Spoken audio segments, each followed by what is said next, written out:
tadi sebagian teman-teman sudah ada yang bertanya kepada saya, arti mendobrak bias menguatkan sintas itu seperti apa? Dan mengapa Yayasan YAPI memilih tema ini untuk kami angkat sebagai refleksi dalam memperingati 16 hari anti kekerasan terhadap perempuan. Kalau tema nasional di 2023 ini 16 hari HAKTP itu kenali hukumnya, lindungi korban.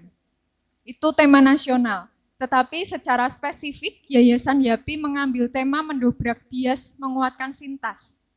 Menjadi dua hal yang harus kita menjadikan dasar untuk berefleksi. Mengapa? Gitu ya. Nah, ini adalah tema sebagai jawaban fakta yang masih terjadi. Gitu.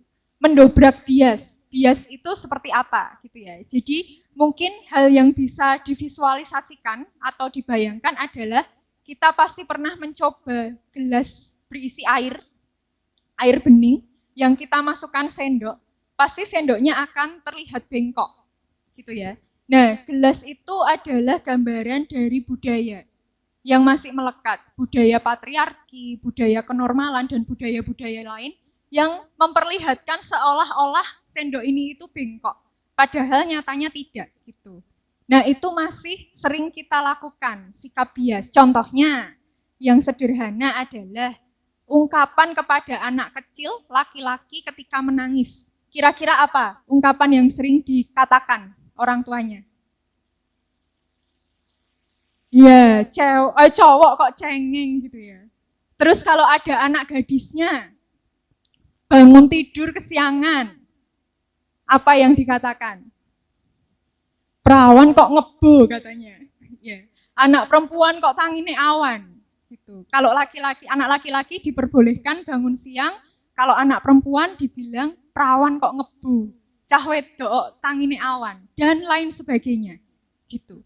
Jadi Yayasan YAPI mengambil tema ini sebagai ajakan atau dorongan untuk mendobrak bias. Karena berbicara tentang kesetaraan adalah berbicara tentang berani mengambil langkah untuk mendobrak bias. Yang kedua adalah menguatkan sintas. Nah, diakui atau tidak, sikap bias gender ini berakibat kepada naiknya kekerasan berbasis gender. Gitu ya. Jadi ada pelecehan seksual, ada KDRT dan lain sebagainya, itu tidak terlepas dari sikap bias. Gitu. Dan kekerasan berbasis gender ini sudah menimbulkan banyak luka untuk korban atau orang-orang yang mengalaminya. Tidak berbicara tentang hanya perempuan saja, tetapi laki-laki pun juga banyak juga yang menjadi korban gitu. Nah, ini ajakan juga untuk kita mulai sadari bahwa kita adalah orang yang dipilih untuk terlibat dalam melakukan penguatan sintas.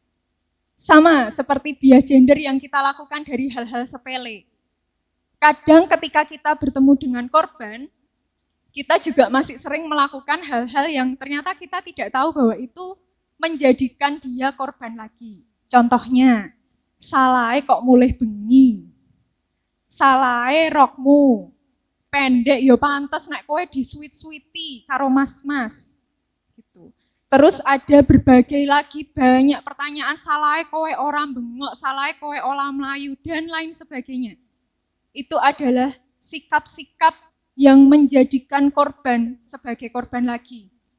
Jadi melalui tema hari ini yang dipilih oleh Yayasan YAPI, biarlah ini menjadi momentum untuk kita memupuk semangat anti kekerasan. Tidak perlu berharap orang lain melakukan, tetapi kita harus berani mengambil langkah untuk kita menjadi bagian dari pelaku anti kekerasan itu sendiri.